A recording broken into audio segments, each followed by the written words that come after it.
ilmu manajemen mulai berkembang pada masa revolusi industri akhir abad ke-19.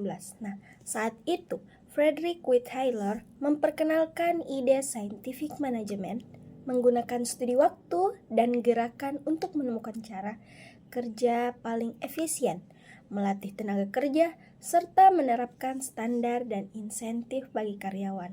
Nah, di Prancis, Henri Fagnol menyusul dengan pendekatan administratif lewat bukunya yaitu Administration Industrial et General yang pada tahun 1916 yang dimana ia menjelaskan fungsi manajerial seperti perencanaan, pengorganisasian, pengarahan, koordinasi, dan pengendalian. Nah, kemudian Max Weber menambahkan konsep birokrasi, struktur hierarki, aturan formal, dan pembagian tugas yang jelas untuk menjamin ketertiban di organisasi besar. Nah, pada saat memasuki era 1920-an sampai dengan 1930-an, Eltomayo dalam studi Hawthorne menunjukkan bahwa faktor sosial dan psikologis mendongkrak produktivitas, yang artinya manajemen juga harus peduli pada kebutuhan dan kesejahteraan karyawan. Nah, teori motivasi kemudian berkembang lewat Abraham Maslow dan hierarki kebutuhan manusia. Nah, menjelang abad pertengahan, pendekatan manajemen mulai lebih holistik menggunakan riset operasional, pandangan sistem, dan teori kontingensi yang menyesuaikan strategi organisasi dengan situasi. Nah, setelah itu, Peter Drucker mengenalkan konsep manajemen by objective, sementara W. Edward Deming dan Joseph Juran mengusung total quality management yang menekankan peningkatan mutu terus-menerus. Akhirnya, di era modern sekarang, manajemen berevolusi lagi mengintegrasikan teknologi seperti data AI. Nah, metodologi Lean and Agile serta pendekatan keberlanjutan seperti ESG yang menjadikannya disiplin yang adaptif dan global.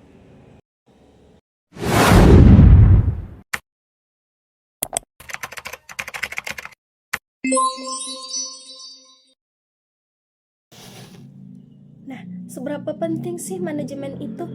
Manajemen sangatlah penting karena berfungsi sebagai panduan utama dalam mengarahkan sumber daya manusia, modal, dan material untuk mencapai tujuan organisasi secara efektif dan efisien.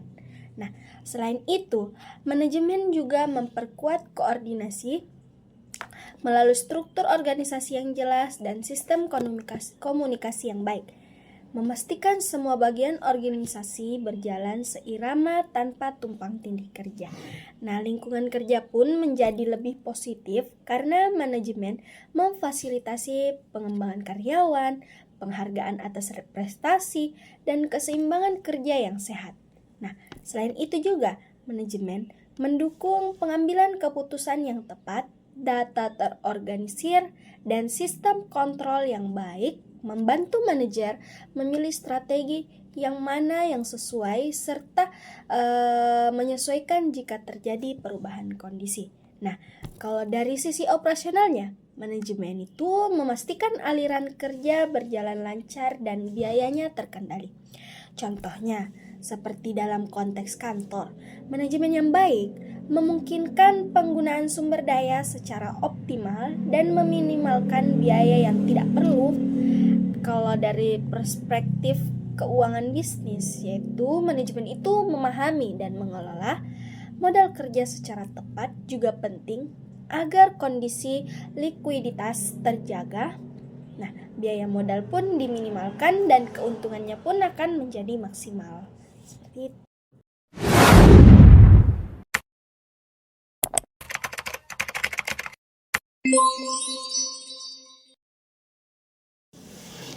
Apa sih itu manajemen? Manajemen adalah sebuah proses untuk merencanakan, mengorganisasikan, mengarahkan, dan mengendalikan sumber daya seperti manusia, uang, dan material agar tujuan organisasi dapat tercapai secara efektif ataupun tetap tepat sasaran dan efisien. Hemat sumber daya. Nah, menurut Parker Follett, manajemen itu adalah seni menyelesaikan sesuatu melalui orang lain.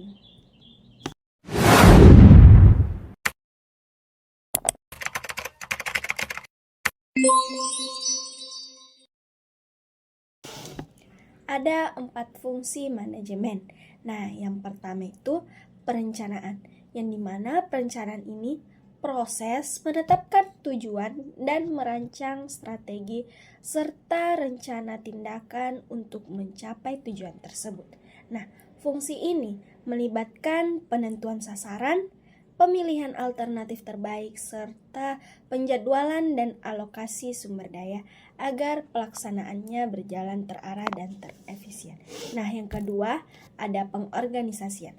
Setelah perencanaan akan ada yang namanya manajemen menyusun struktur organisasi, yang dimana menentukan pembagian tugas serta menetapkan wewenang dan tanggung jawab agar sumber daya manusia, finansial, dan material dapat berfungsi sinergis sesuai dengan rencana. Nah, yang ketiga ada pengimplementasian, yang dimana fungsi ini berfokus pada penggerakan dan mengarahkan karyawan agar melakukan tugasnya sesuai rencana. Nah, manajer menggunakan kepemimpinan motivasi, komunikasi, dan pemberian instruksi agar tim bermotivasi dan produktif dalam mencapai tujuannya.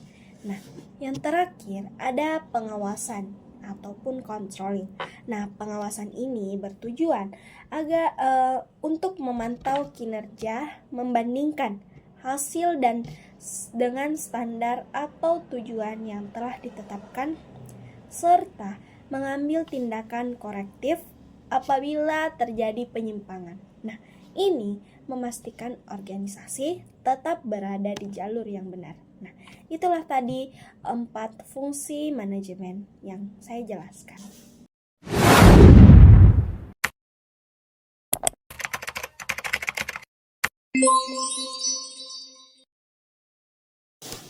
Nah, ada 4 fungsi operasional manajemen. Nah, yang pertama itu manajemen SDM atau sumber daya manusia, yang dimana fungsi ini bertujuan untuk mendapatkan dan mempertahankan tenaga kerja terbaik.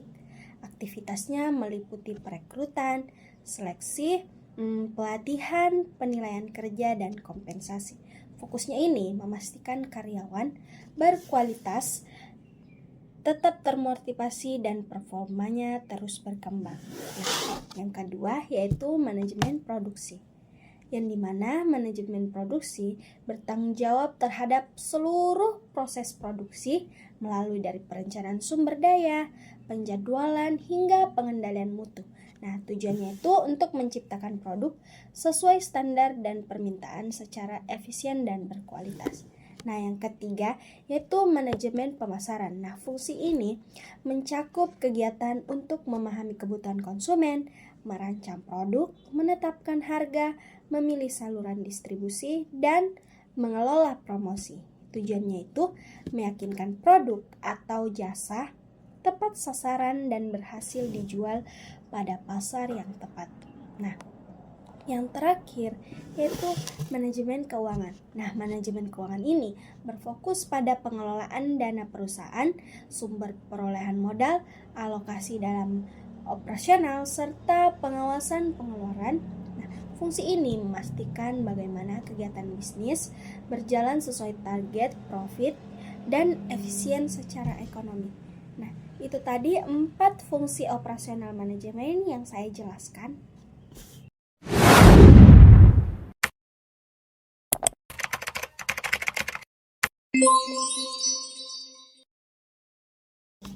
Nah, ada 6 unsur-unsur manajemen. Yang pertama itu man atau manusia. Manusia merupakan elemen utama dalam manajemen karena manusia itu merencanakan, melaksanakan, dan mengawasi proses manajerial, tanpa SDM ini tujuan organisasi tidak akan tercapai. Yang kedua yaitu money atau uang.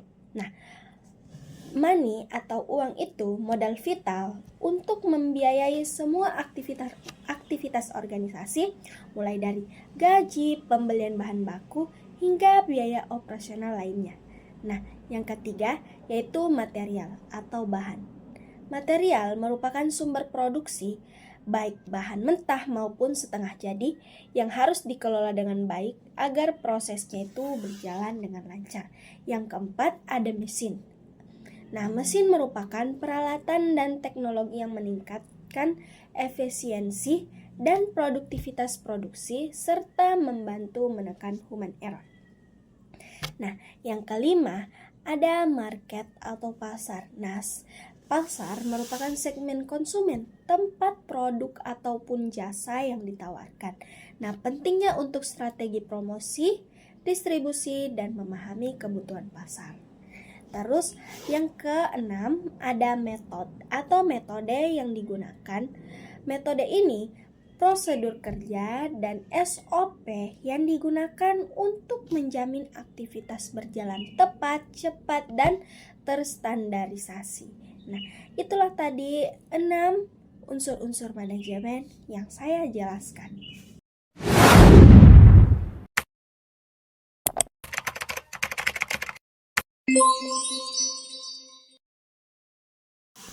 Nah, ada beberapa keterampilan ataupun keahlian-keahlian manajer. Yang pertama, keahlian teknis, yang dimana keahlian ini diperlukan untuk melakukan pekerjaan spesifik tertentu seperti mengoperasikan komputer, mendesain bangunan, atau membuat layout perusahaan. Nah, terus yang kedua ada keahlian berkomunikasi dan berinteraksi dengan masyarakat, yang dimana keahlian ini keahlian dalam memahami dan melakukan interaksi dengan berbagai jenis orang di masyarakat, seperti keahlian dalam berorganisasi, memotivasi, meyakinkan orang, dan sebagainya. Terus yang ketiga ada keahlian konseptual, yang dimana keahlian ini dalam berpikir secara abstrak, sistematis, termasuk di dalamnya mendiagnosis dan menganalisis berbagai masalah dalam situasi yang berbeda-beda.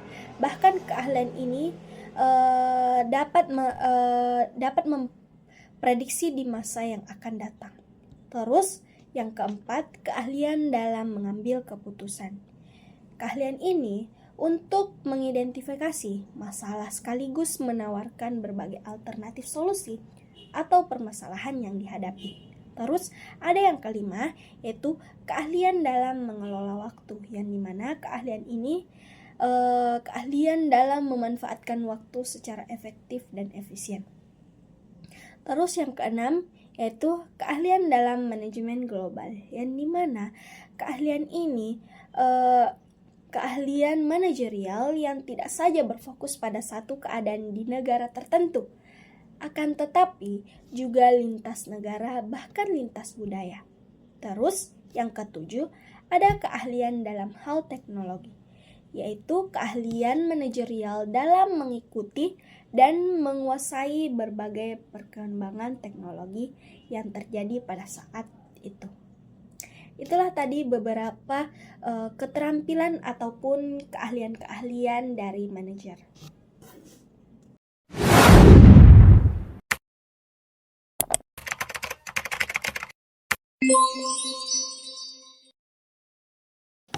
Nah, ada beberapa tingkatan manajemen.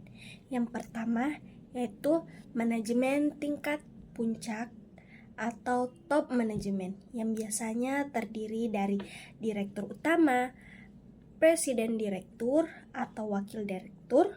Untuk manajemen tingkat ini, keahlian yang terutama diperlukan adalah keahlian dalam hal konseptual, komunikasi, pengambilan keputusan, manajemen global, dan manajemen waktu.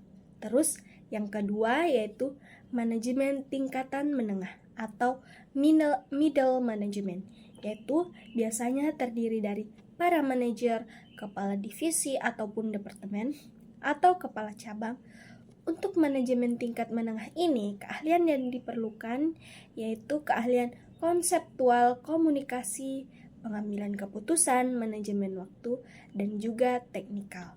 Terus, yang ketiga, ada manajemen supervisi atau tingkatan pertama. Nah, manajemen ini biasanya terdiri dari para supervisi, ketua kelompok, dan lain sebagainya. Di antara keahlian yang terutama perlu dimiliki yaitu keahlian komunikasi, pengambilan keputusan, manajemen waktu, dan teknikal. Terus yang terakhir ada manajemen non-supervisi, yang dimana biasanya terdiri dari para tenaga kerja tingkat bawah pada umumnya seperti buruh, pekerja bangunan, dan lain-lain. Nah, keahlian yang terutama perlu dimiliki dalam level ini adalah keahlian teknikal, komunikasi, dan manajemen waktu. Nah, itu tadi beberapa tingkatan manajemen yang saya jelaskan.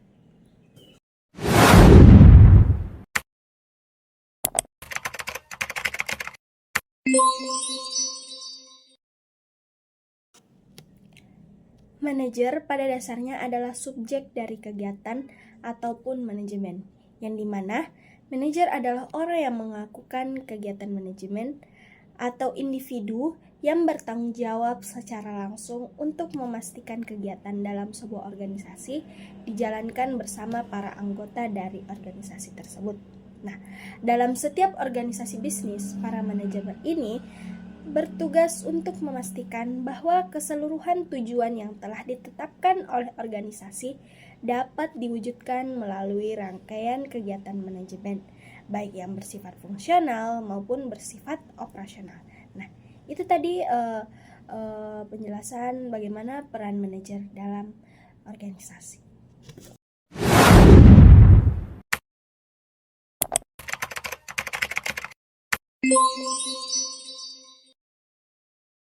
Allah berfirman dalam Quran surah At-Taubah ayat 105, A'udzu billahi minasyaitonir rajim. Bismillahirrahmanirrahim. Wa qul i'malu fasayarallahu amalakum wa rasuluhu wal mu'minun wa saturadduna ila alimil ghaibi wasyahadah fayunabbi'ukum bima kuntum ta'malun, yang artinya, dan katakanlah, bekerjalah kamu, maka Allah akan melihat pekerjaanmu, begitu juga Rasulnya, dan orang-orang mukmin, dan kamu akan dikembalikan kepada Allah yang mengetahui yang gaib dan yang nyata, lalu diberitakannya kepada kamu apa yang telah kamu kerjakan. Shadaqallahul Azim. Surah At-Taubah ayat 105 memiliki keterkaitan erat dengan ilmu manajemen, terutama dalam aspek etos kerja dan tanggung jawab.